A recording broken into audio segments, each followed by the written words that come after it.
Hey, have you ever really, truly stopped to think about what you're made of?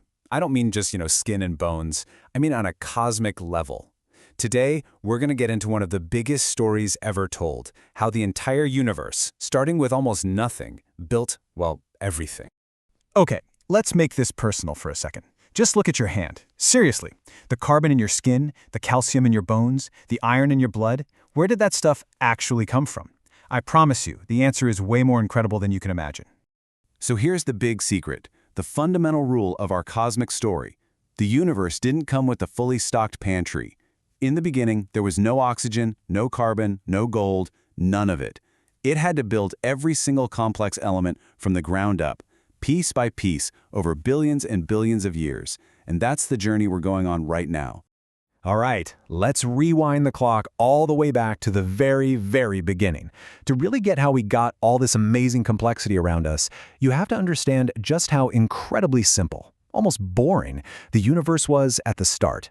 So in the first few minutes after the Big Bang, the universe was just this ridiculously hot, dense soup of tiny particles. But as it started to expand and cool down just a little bit, something amazing happened. Protons and neutrons began to stick together. This whole process, which happened everywhere at once, is called Big Bang Nucleosynthesis. It was basically the universe's very first and simplest assembly line. And what did this grand universe-wide factory produce? Well, not a whole lot, to be honest. You got a ton of hydrogen, a good amount of helium, and the teeniest, tiniest sprinkle of lithium. And that's it. That was the entire parts list. So, how do you build planets and trees and people out of that? You can't. The universe needed a whole new plan. And that new plan, that next phase of creation, came in the form of stars. This is where the universe really started to cook, literally, turning that simple starter dough into all the rich ingredients we know today. Now, the scientific name for this next step is stellar nucleosynthesis. It sounds complicated, but the idea behind it is just incredible. It means that stars are the universe's element factories. They are the engines of creation. The best way to think about a star is as a giant cosmic furnace. At its core, the gravity is so immense, the pressure is so crushing that it forces atoms to slam into each other and fuse together, creating heavier and heavier elements. It's honestly just like building with Legos. Stars take the simplest little blocks, hydrogen, and snap them together to make helium. Then they take the helium blocks and fuse them to make carbon, and then oxygen, and so on up the periodic table. The very elements essential for life were being built, one step at a time. But, and this is a huge but, there's a plot twist. The stellar factory has a hard limit. You see, fusing all the elements up to iron releases energy, and that's what keeps the star shining. But when you try to fuse iron into something heavier, it actually costs energy. The furnace runs out of fuel. The assembly line just stops.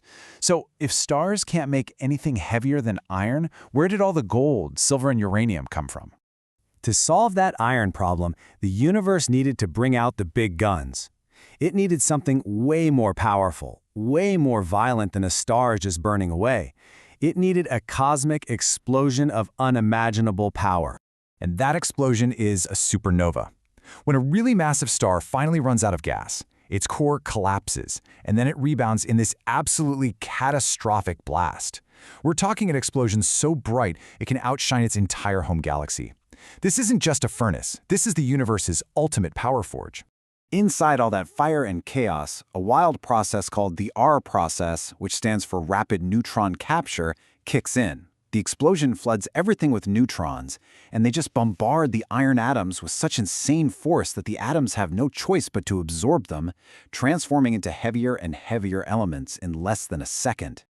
And this is where the really heavy-duty stuff gets made. All the gold in the world, forged in a supernova. The uranium we use for nuclear power, supernova. Even the lead in a pencil or the iodine your body needs to work properly, all of it was born in the spectacular, violent death of a star. But wait, it gets even crazier. As incredible as supernovae are, scientists have discovered an even more powerful element factory, the collision of two neutron stars. This event, called a kilonova, is so mind-blowingly violent, it's now thought to be where most of the universe's heaviest elements, like gold and platinum, come from. It's a literal treasure chest created in a single cosmic smash-up.